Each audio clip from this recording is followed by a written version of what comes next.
Big Bad Oga. Karibu sana. Sasa, kuna mchele anajaribu kulipia hapa.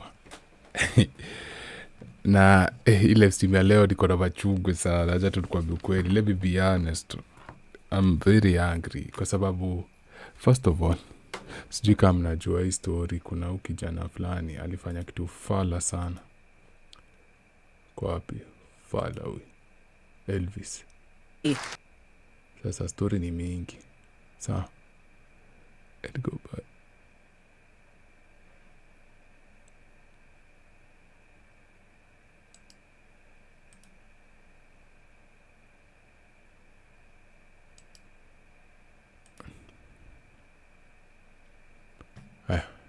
Tuanze hapa kwanza.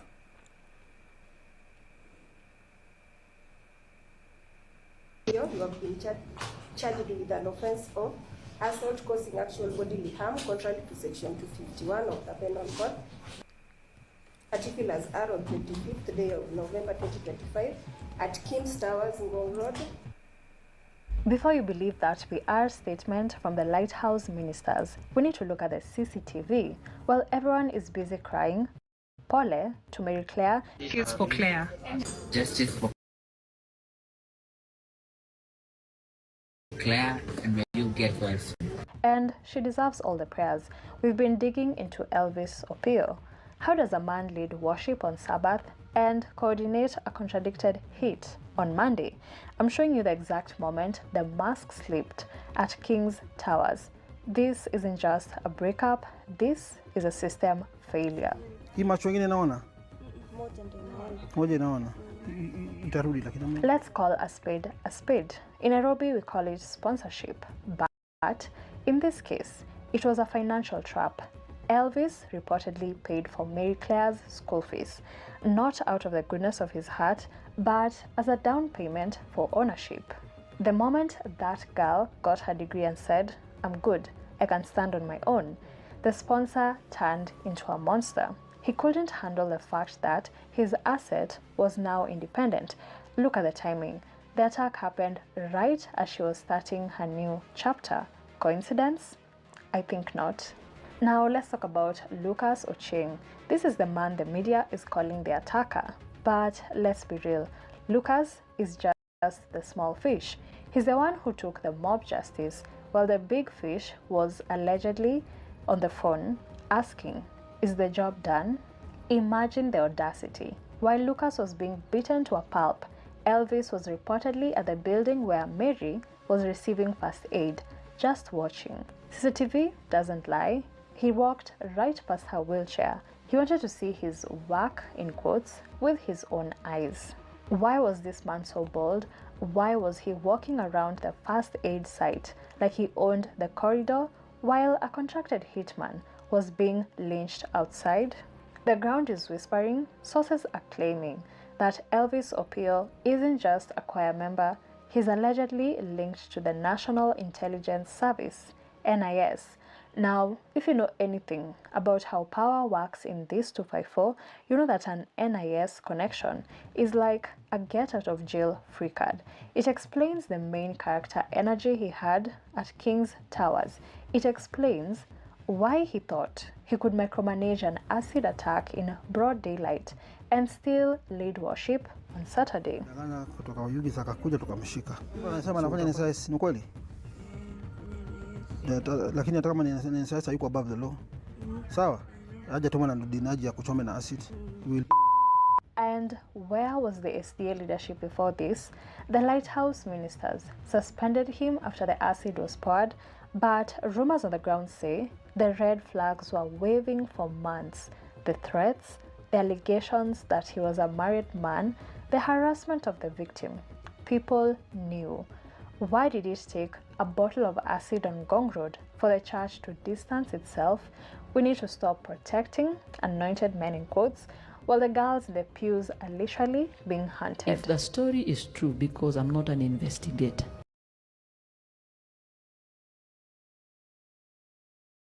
Hapa ndo story inaanza kwanza before tuendelee. Vitu ni mingi nakwambia, yani vitu ni mob sana. Nafinika iko na echo. Iko na echo on your side ama iko sawa? Kuna echo huko. It's okay.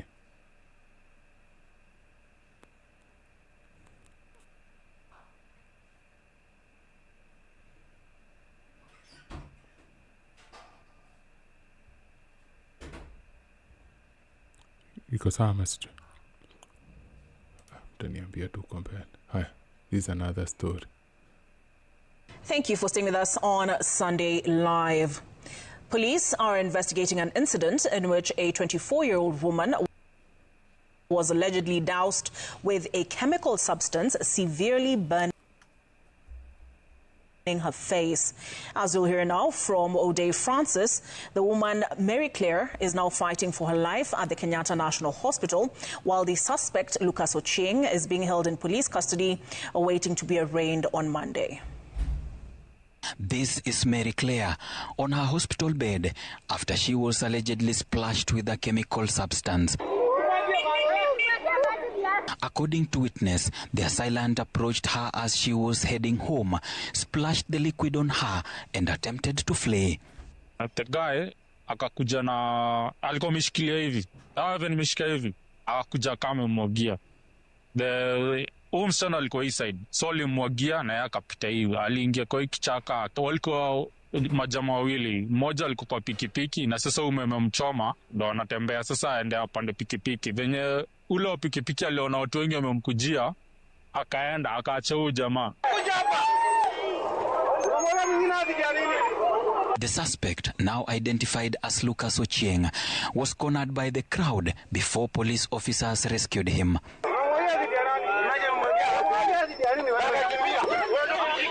During the commotion, Ochieng allegedly confessed he had been sent to carry out the attack. Kwa hiyo commotion yote akipigwa simu yake ikalia. Sasa ni watu waanza kuitafuta tutoa, akachukua, akaambiwa kwa loudspeaker. Ndo mwenye alikuwa anaongea kwa simu alisema umemaliza kazi. Sasa watu wakamuuliza kazi gani? Jamaa akachapisha simu kwa lami ikavunjika. Now this was Claire's top that she was wearing. We spoke to Sarah Watiri, Claire's colleague and friend who was with her at the time. The next thing I'm seeing our clothes. Now Claire's, I didn't see mine like they were melting, but now I could see Claire's clothes, they were melting. So what I did now, we were shouting and we were like, when Claire told me, Sarah, I'm dying, get me water, wash my face. That's the next thing I saw, like, everything is getting off. Sarah is recovering at home while Claire remains admitted at Kenyatta National Hospital, uncertain if her face will ever heal. The suspect is currently being held at Kibera Police Station and is expected to appear in court on Monday. Detectives continue to investigate the motive behind the attack. Now the question remains, who sent them and who is this person? And what was the mission? Kila mtu seko na maswali. We don't know who did what. Kila mtu anataka kujua nini hapa. Hatukuwa tumejua story ni ya nani bado. We are still trying to find out who's this guy. Ndio sasa nikalipatikana. Now the suspected mastermind behind the acid attack on Mary Claire has been arraigned in Nairobi court following his arrest yesterday. New details have now emerged indicating that the suspect, Elvis Opio, had previously been reported for allegedly injuring Claire, accusations he denied in court. Opio will remain in custody for 5 days as detectives finalize investigations into the attempted murder that occurred along Ngong Road near Prestige Plaza on Tuesday, March 17th. CCTV footage obtained by Citizen TV places the suspect at the scene of the attack. Citizen TV aired Mary Claire's story. The suspected mastermind was finally arrested and appeared before the Kibera Law Courts, where he faced 2 charges. The first charge relates to an incident on November 25th, 2025, when Claire was allegedly assaulted and later filed a police report. However, the suspect was neither arrested nor investigated at the time. At the time he was arrested, he alleged that he was sent to do the heinous act by a person known to him. And at the time he was being arrested, he confessed to the public that he was sent by someone known to him, and at that time he received a call which was heard from someone who was asking him if he has done with the operation he was sent to do. The second charges relate to attempted murder. Detectives had sought 7 days to complete investigations, but the court granted them 5 days. The respondent is granted bond terms only of Kenya shillings 1 million with a surety of similar amount. Should he fail to procure... Alipata judge mama ana bahati. Hey, system ni mbaya.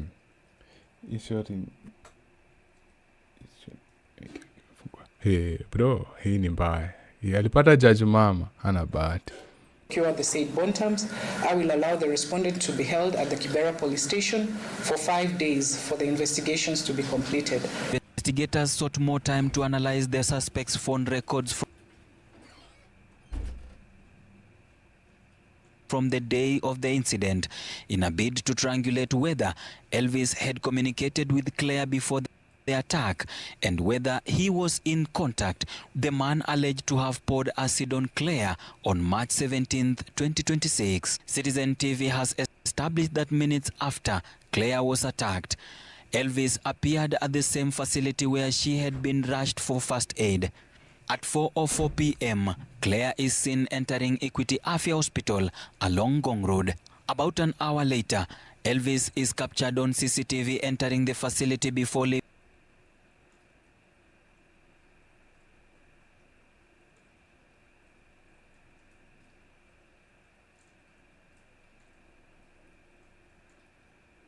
Steam imeanza kuhang. Imeanza zile zake. Internet leo imekuwa slow. Uda, usilete hizi size. Don't do this now. Stream usianze hizi. Tafadhali for one time. Fanya tu vizuri. Poleni. Hii stream inanipo.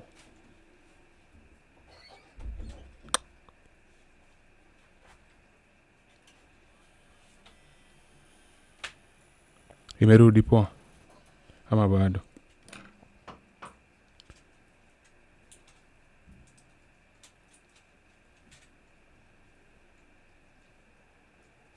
Karibuni sana. Is it working now? Sawa, nike nafanya sasa.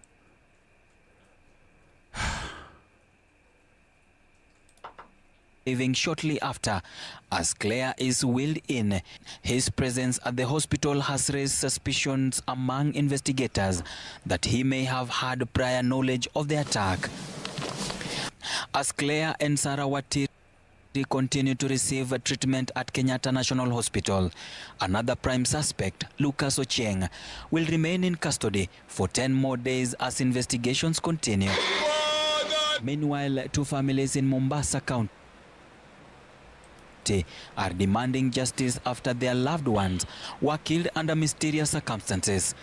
Elizabeth Nina was found murdered, her body dumped inside an unfinished house in Likoni. Relatives say she had informed them she was heading to visit a friend shortly. Sikieni kwanza, acha niseme kitu. I want you guys to listen.